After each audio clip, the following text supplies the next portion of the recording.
नमः शिवाय गुरवे सच्चिदानन्दमूर्तये निष्प्रपञ्चाय शान्ताय निरालम्बाय तेजसे। हरिओम प्रभु जी। आज के इस अध्यात्म परिषद में आप सबका स्वागत है। आज हम परोक्षानुभूति को आगे बढ़ाएंगे।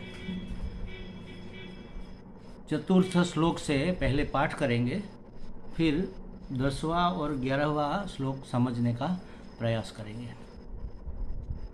ब्रह्मादिस्थावरान्तेषु वैराग्यं विषयेष्वनु यथैव काकविष्ठायां वैराग्यं तद्धि निर्मलम् नित्यमात्मस्वरूपं हि दृश्यं तद्विपरीतगम् एवं यो निश्चितः सम्यक् विवेको वस्तु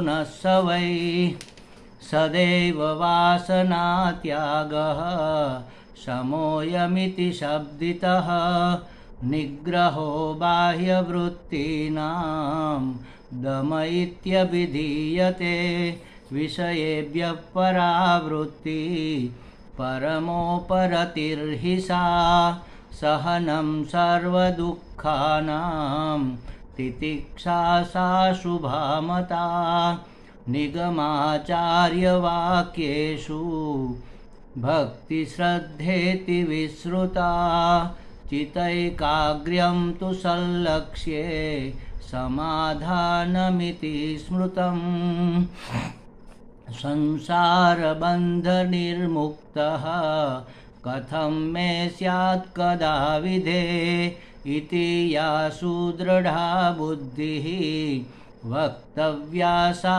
मुमुक्षुता उक्तसाधनयुक्तेन विचारपुरुषेण हि कर्तव्यो ज्ञानसिद्ध्यर्थम् आत्मनः शुभमिच्छता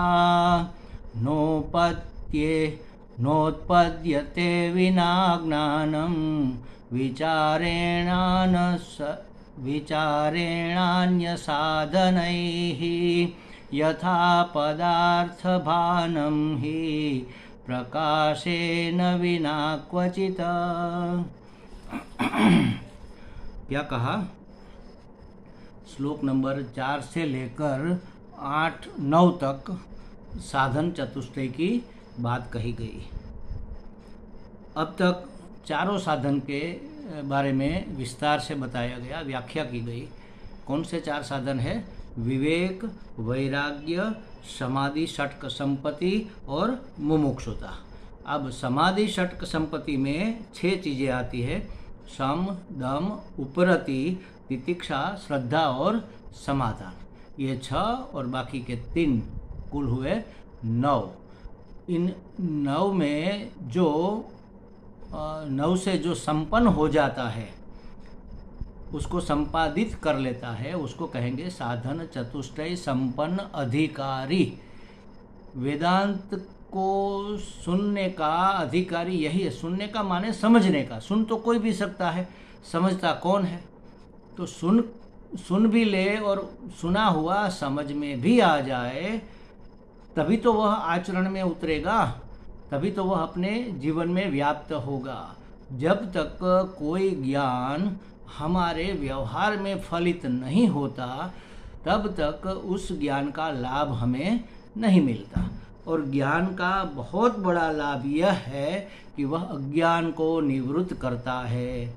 और अज्ञान का बहुत बड़ा नुकसान यह है कि उसने हमारे अंदर एक गैर समझ, विपरीत समझ पैदा कर रखी है। और विपरीत समझ का, गैर समझ का बहुत बुरा परिणाम यह हुआ कि हम अपने आप को मर्त्य, पराधीन, सुखी दुखी, कर्ता भोक्ता, एक शब्द में कहे तो बेचारे संसारी समझ रहे हैं। और वास्तव में हम ऐसे हैं नहीं। ऐसा समझने का परिणाम यह हुआ कि हम समस्याओं से घिर गए, दुखों से घिर गए। यही हमारा बंधन है। इस बंधन से मुक्ति का उपाय है अज्ञान की निवृत्ति। अज्ञान की निवृत्ति का उपाय है ज्ञान की प्रवृत्ति। ज्ञान आवृत हो जाए, व्याप्त हो जाए, उसके लिए जरूरी है ज्ञान की समझ। और यह समझ वेदांत से आती है। और वेदांत को समझने के लिए हमारे पास ये 4 साधन होने चाहिए। ये अधिकारित्व है। इतना अगर हमारे अंदर अधिकारित्व आ गया तो फिर हम वेदांत को ठीक ठीक समझना शुरू कर सकते हैं। ज्ञान प्राप्ति के ये चारों, वैसे 9 लेकिन मुख्यतः 4, षट्क संपत्ति में 6 चीज़ें आ जाती है। तो ये चारों साधन ज्ञान प्राप्ति के लिए बहिरंग साधन है। बहिरंग साधन के बिना हम वेदांत को समझ नहीं सकते। अब इस बहिरंग साधन की प्राप्ति के बाद हमें अंतरंग साधन करने होंगे ज्ञान की प्राप्ति के लिए। किसका ज्ञान प्राप्त करना है? हमें तत्व ज्ञान प्राप्त करना है, आत्मज्ञान प्राप्त करना है, ब्रह्म ज्ञान प्राप्त करना है, परमात्मा प्राप्ति करनी है। जो भी कह लो, शब्द कोई भी हो, अर्थ तो लगभग एक ही है। उस परमात्मा का नाम है तत्व। वह पना हमें प्राप्त करना है, परमात्मा पना हमें, मतलब कि हमें परमात्मा बनना है। ब्रह्मवित् आपनोति परम, शास्त्र में ऐसा कहा है कि जो ब्रह्म को जानता है वह परम हो जाता है। परम माने परिपूर्ण, अनंत हो जाता है। अभी हम अपने आप को तो परिचिन मान रहे, लेकिन अगर हम अपने आप को जान ले, अपने आप का तत्व क्या है वह जान ले, आत्मा क्या है वह जान ले, और वह मैं हूँ जिसको अभी तक मैं मान रहा था, वह तो मेरी उपाधि है, मेरा वेश है, मैंने अभिव्यक्त होने के लिया हुआ यह एक बाह्य श्रृंगार है, ऐसा समझ लो। तो उसको मैं मानने से क्या होगा कि वह तो अनित्य है, क्षण क्षण बदलता रहता है। तो हमें वह भरोसा नहीं दिला पाता, आश्वस्त नहीं कर पाता, हमें तो भय लगा रहता है। अभयम प्रतिष्ठा, अभय में प्रतिष्ठित होने के लिए हमें इस ज्ञान की आवश्यकता है। और उसके ये चारों बहिरंग साधन है: विवेक, वैराग्य, समदमादि षट्क संपत्ति और मुमुक्षा। विवेक माने सत असत और नित्यानित्य में विवेक कर पाना। क्या नित्य है, क्या अनित्य है, क्या सत्य है, क्या मिथ्या है, क्या उपयोगी है, क्या अनुपयोगी है, क्या वास्तविक है और क्या भ्रम है। इसका विवेक करने से जो मिथ्या है, जो भ्रम है, जो असत्य है, जो निकम्मा है, उसके प्रति हमारी कोई रुचि नहीं रहेगी। तो उसको कहेंगे वैराग्य। उसके प्रति कोई राग न रहना, कोई आसक्ति न रहना, और जो अपना है, जो वास्तविक है, जो उपयोगी है, जो नित्य है, उसके प्रति अनुराग हो जाना। दोनों चीज़ें होती है। जो अनित्य है उसके प्रति रति नहीं रहना, राग न रहना, और जो नित्य है उसके प्रति अनुराग हो जाना। तो रागानुराग जब व्याप्त होता है तब विवेक के साथ वैराग्य प्रकट हो जाता है। दृढ़ विवेक होने से दृढ़ वैराग्य भी हो जाएगा। और वैराग्य दृढ़ हुए बिना, माने कि संसार का मिथ्यात्व निश्चय हुए बिना, हम इस यात्रा में एक कदम भी आगे नहीं चल पाएंगे महाराज। जान तो लेंगे लेकिन मन मानेगा नहीं। क्यों नहीं मानेगा? क्योंकि अभी मिथ्यात्व निश्चय नहीं हुआ। इस संसार में हमारी सत्यत्व बुद्धि है। इस संसार के विषयों में हमारी सुख बुद्धि है कि ये विषय सत्य है और हमें वास्तव में यह सुख देगा, इस विषय से हमें सुख मिलेगा। पत्नी पुत्र परिवार से, संबंध से सुख मिलेगा, व्यक्ति वस्तु पदार्थ से सुख मिलेगा। पांचों इंद्रियों के 5 विषय शब्द स्पर्श रूप रस गंध का भोग करने से सुख मिलेगा। इसीलिए तो हम संग्रह करते हैं। भोग में सुख बुद्धि है, इसलिए तो विषयों का संग्रह होता है और विषय की प्राप्ति के लिए कुछ न कुछ करना पड़ेगा, इसलिए कर्मेंद्रियां भी सतत प्रवृत्त रहती है। और कर्म, कोई कर्म, गीता जी में कहा कोई भी कर्म दोष रहित नहीं है, दोष युक्त ही है। जैसे अग्नि धुएं से लदी हुई ही रहती है, अग्नि चाहे कहीं भी लगे, कितनी भी बड़ी लगे, लेकिन धुआं उसके साथ थोड़ा बहुत तो रहता ही है। उसी तरह हर एक कर्म दोषपूर्ण है, तो जो दोष हुआ उसका फल पाप, उसका परिणाम दुख, और जो हमने अच्छा कर्म किया उसका फल है पुण्य और उसका परिणाम है सुख। तो सुख दुख भोगते रहना ही पड़ेगा, हम चाहे या न चाहे, उसको भोगने के लिए हमें बार बार वापस आना पड़ेगा। और दूसरी चीज़ ये कि भोगते भोगते भी अभी तक पूर्णता, पूर्ण संतुष्टि तो हुई नहीं, अभी असंतोष रह गया। अरे इसको नहीं भोगा, उसको नहीं भोगा, ये नहीं पाया, वो नहीं पाया, ऐसा नहीं बने, वैसा नहीं बने, यहाँ नहीं गए, वहाँ नहीं गए, ये आकांक्षा मन में रह गई। तो उस आकांक्षा की पूर्ति के लिए और अपने कर्मों का फल भोगने के लिए पुनर्जन्म हमें लेना पड़ेगा। पुनरपि जननम पुनरपि जननम पुनरपि जननी जठरे गमनम, फिर से माता की गोद में हमें औंधा लटकना पड़ेगा। तो इसलिए शंकराचार्य जी कहते हैं भज गोविंदम, भज गोविंदम, गोविंदम भज मूलम। अपनी इंद्रियों को जो कंट्रोल में रखता है वह है गोविंद, उसका मालिक। उस मालिक को मतलब आत्मा, उसका भजन कर, उसका सेवन कर।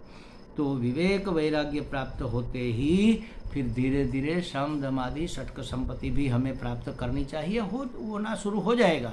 फिर अपना मन समझ लो कि कहीं वैराग्य है, कहीं मन जाता ही नहीं इस संसार के विषयों में, तो मन शांत हो गया। मन से विषयों की वासना को हटा देना श्रम है, और इंद्रियों को जो बार बार दौड़ भाग करने की आदत हो गई है विषयों के प्रति अपने अपने, उसको रोकना वह दम है। सम दम उपरति, फिर वहाँ नहीं जाना, फिर ये सब षटक संपत्ति अपने आप धीरे धीरे विकसित होती जाएगी, थोड़े प्रयत्न से भी ये होगी, विवेक वैराग्य दृढ़ है तो। और तब क्या होगा, हमें इन सभी झंझटों से मुक्त होने की इच्छा होगी। अरे कब तक ये करते रहेंगे, इसकी प्राप्ति से संतुष्ट होते रहेंगे, फिर मिट जाएगा, फिर प्राप्त करेंगे, फिर मिट जाएगा, भोग करेंगे, सुख मिला, सुख चला गया, दुख आया, जितना सुख आया उससे डबल तो दुख आ गया। तो इस विषय के भोग में सुख है या वास्तव में दुख है, इसकी प्राप्ति में परिश्रम, इसको प्राप्त करके इसको भोगने में परिश्रम, भोगने के बाद खत्म हो जाने का डर, उसको संभालने में परिश्रम, परिश्रम ही परिश्रम है, दुख ही दुख है, सुख तो क्षण मात्र का था। तो ऐसा विवेक जब जागृत होगा, वैराग्य होगा, समाधि षटक संपत्ति आएगी, तो इससे मुक्त होने की इच्छा होगी, इसको कहेंगे मुमुक्षा। तो ये मुमुक्षा तक के जो 4 साधन है, ये अंतरंग साधन है। अंतरंग साधन सार्थक नहीं होते, बहिरंग साधन है। ये बहिरंग साधन जब तक प्राप्त न कर लिए जाए तब तक अंतरंग साधन सफल नहीं हो पाएंगे अपना कार्य करने में। अंतरंग साधन क्या है, ये साधन चतुष्टय प्राप्त करने के बाद हमें जो करना है उसको कहेंगे अंतरंग साधन। वह है श्रवण, मनन और निधिध्यासन। शास्त्र का सद्गुरु के मुख से श्रवण करेंगे, उसके लिए सबसे पहले तो सद्गुरु की शरण में जाएंगे, उसके सन्निधि में रहेंगे और उसकी सेवा करेंगे, विनम्रता दिखाएंगे, उसकी सेवा करेंगे, और प्रसन्न प्राप्त हो करने के बाद, सद्गुरु प्रसन्न है ऐसा जानने के बाद फिर उसको प्रश्न करेंगे और फिर हम जानेंगे, ज्ञान की प्राप्ति करेंगे, उससे श्रवण करेंगे। जो श्रवण किया है उसके ऊपर मनन करेंगे, सोचेंगे कि गुरुजी ने ऐसा कहा, शास्त्र में ऐसा लिखा है, बात तो सही लगती है लेकिन हमें क्यों अनुभव में नहीं आ रही, कहाँ पर कमी रह गई हमारी समझ में, कहाँ पर क्या हमें करना चाहिए। तो संशय, जो भी संशय है उसका निवारण होगा मनन करने से। और ये दोनों हो जाने के बाद बुद्धि में निश्चय हो जाता है कि वास्तव में अहम ब्रह्मास्मि, मैं ब्रह्म हूँ, मनोबुद्धि अहंकार चित्तानि नाहम, ये मन बुद्धि चित्त अहंकार ये मैं नहीं हूँ। ऐसा चिंतन करना, इसका नाम है निदिध्यासन। चित्त में पड़े हुए संस्कारों को, सद संस्कारों को बार बार पढ़ना, बार बार उसको अपनी स्मृति में लाना और उसके बारे में चिंतन करना, उसका नाम है निदिध्यासन।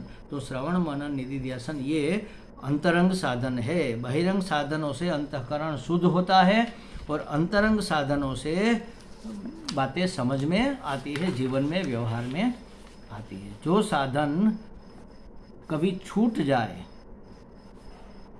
अगर दृढ़ नहीं हुए हैं तो बार बार छूट जाता है, हमारा वैराग्य बार बार ढीला पड़ जाता है। अगर ऐसे ही रहे, कच्चे पोचे साधन का संपादन हमने किया है, तो वह नींद में भी नहीं रहेंगे और मृत्यु के काल में तो रहेंगे ही नहीं। तो मृत्यु के समय अगर कोई भी विषय की वासना रह गई तो उसको पूरा करने के लिए, और कर्मों का फल तो पड़ा हुआ है, उसको भोगने के लिए वापस आना पड़ेगा। लेकिन अगर कोई कामना नहीं रही, मृत्यु के समय कोई कामना नहीं रही और ज्ञान अपना कार्य करता रहा, ज्ञान हाजिर रहा, विवेक वैराग्य दृढ़ रहा, तो उससे जो ज्ञान अग्नि पैदा होगी, उससे हमारे कर्म के फल जो भोगने आना था वह जल जाएंगे। अब वापस मुड़ के हमें जन्म नहीं लेना पड़ेगा। जीवन के दरमियान ही जीवन मुक्त हम हो गए थे और मरने के बाद हम विदेह मुक्त भी हो जाएंगे। तो नित्य सिद्ध स्वरूप के ज्ञान के प्रयत्न के बिना यह सिद्धि मिल नहीं पाती। नित्य सिद्ध स्वरूप मतलब जो है और वास्तव में सिद्ध ही है, प्रसिद्ध ही है। तो ऐसा ज्ञान जब तक प्राप्त न कर ले तब तक हमें मुक्ति मिलने वाली नहीं। हमारे दुखों का, हमारी समस्याओं का, हमारी पराधीनताओं का, हमारे भय का अंत होने वाला नहीं है। मुक्ति का मतलब ये सब होता है। तो कौन करे, कैसे करे, कहाँ करे, क्या प्रयत्न करे भाई, तो आगे 10वें श्लोक में इसको समझाया है। यहाँ से हमें अब समझना शुरू करना है। उक्त साधन युक्तेन विचार पुरुषेण ही कर्तव्यो ज्ञान सिद्ध्यर्थम आत्मान शुभमिच्छता। क्या कहा?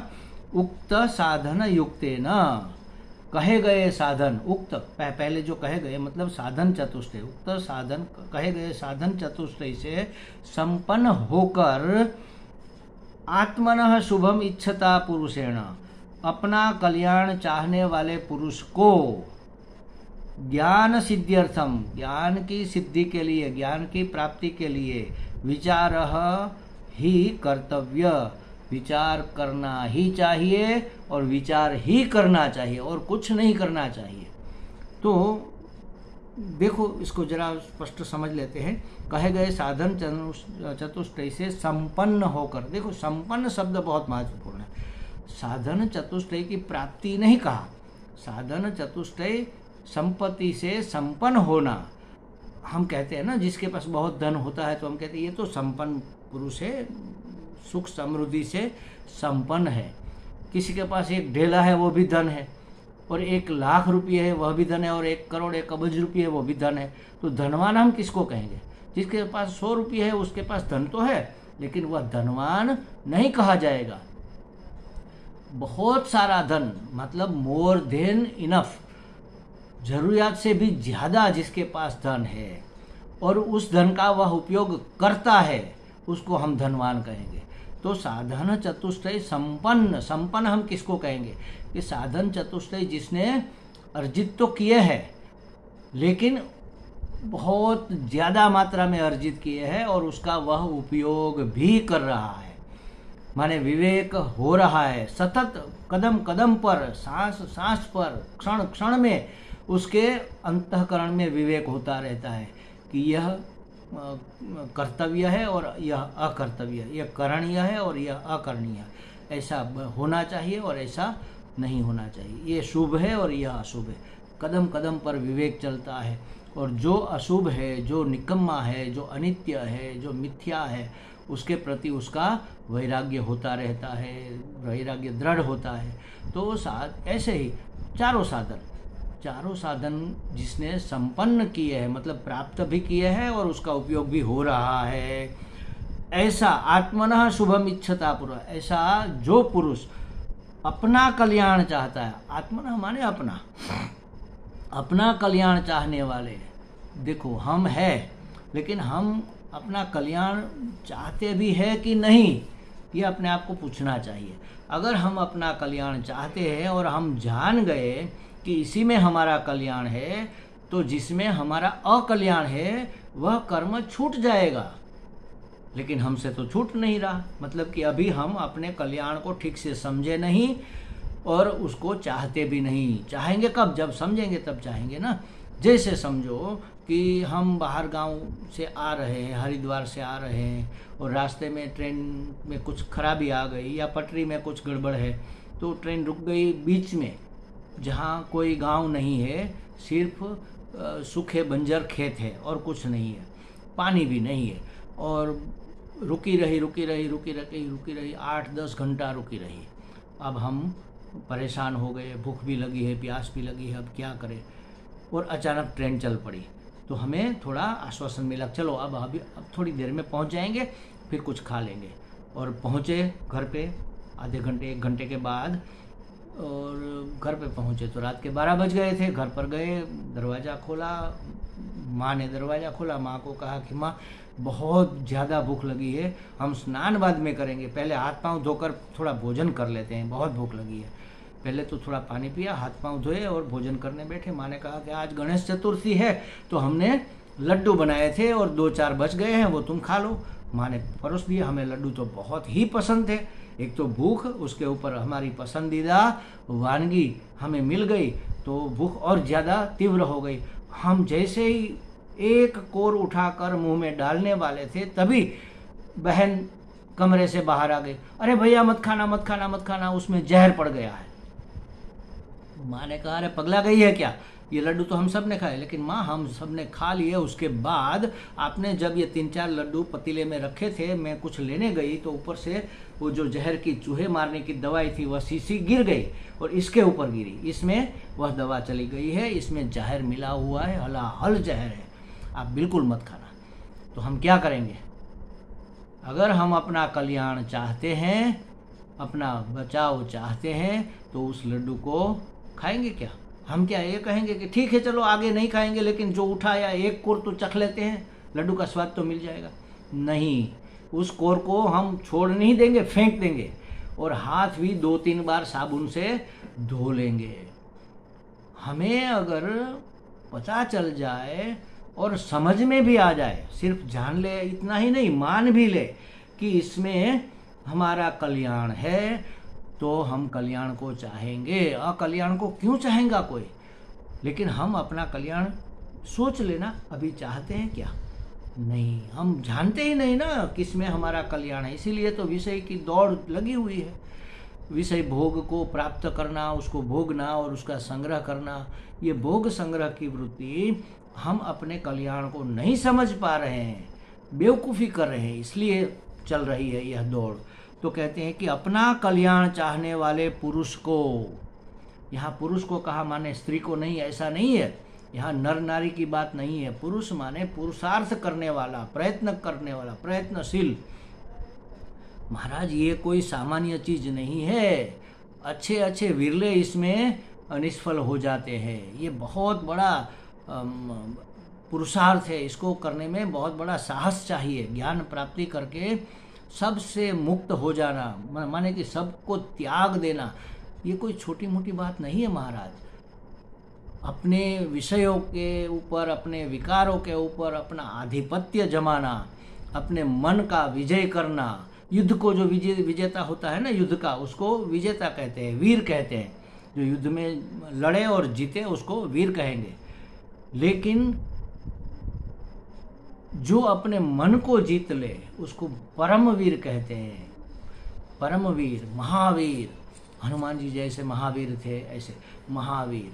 तो इस महावीरता को प्राप्त करने के लिए जो करना पड़ेगा, यत्न प्रयत्न, वह करने वाला है पुरुष, पुरुषार्थ करने वाला पुरुष, ज्ञान प्राप्ति का पुरुषार्थ, मोक्ष प्राप्ति का पुरुषार्थ करने वाले पुरुष को अपना कल्याण अगर वह चाहता है तो क्या हुआ अब तक देखो, उक्त साधन युक्तेन, कहे गए साधन चतुष्टय से संपन्न होकर, युक्तेन माने संपन्न होकर, युक्त होकर, जुड़कर, आत्मनः शुभम इच्छता पुरुष, अपना कल्याण चाहने वाले पुरुष को ज्ञान सिद्ध्यर्थम, ज्ञान की सिद्धि के लिए, इसका मतलब यह हुआ कि कल्याण ज्ञान की प्राप्ति में है, सीधा सीधा कहे गए ज्ञान सिद्ध्यर्थम, ज्ञान की सिद्धि के लिए, ज्ञान की प्राप्ति के लिए विचार ही कर्तव्य, विचार ही करना चाहिए और कुछ नहीं करना, ही लगा दिया, विचार ही करना चाहिए और विचार करना ही चाहिए, दोनों तरह से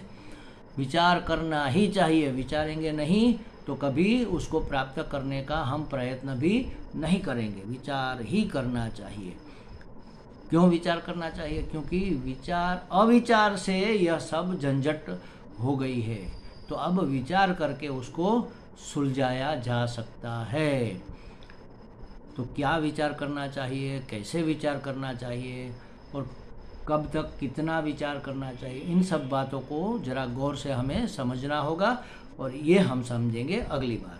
ओम पूर्णमदः पूर्णमिदं पूर्णात् पूर्णमुदच्यते पूर्णस्य पूर्णमादाय पूर्णमेवावशिष्यते। ओम शांति शांति शांति। हरि ओम। श्री गुरुभ्यो नमः। हरि ओम।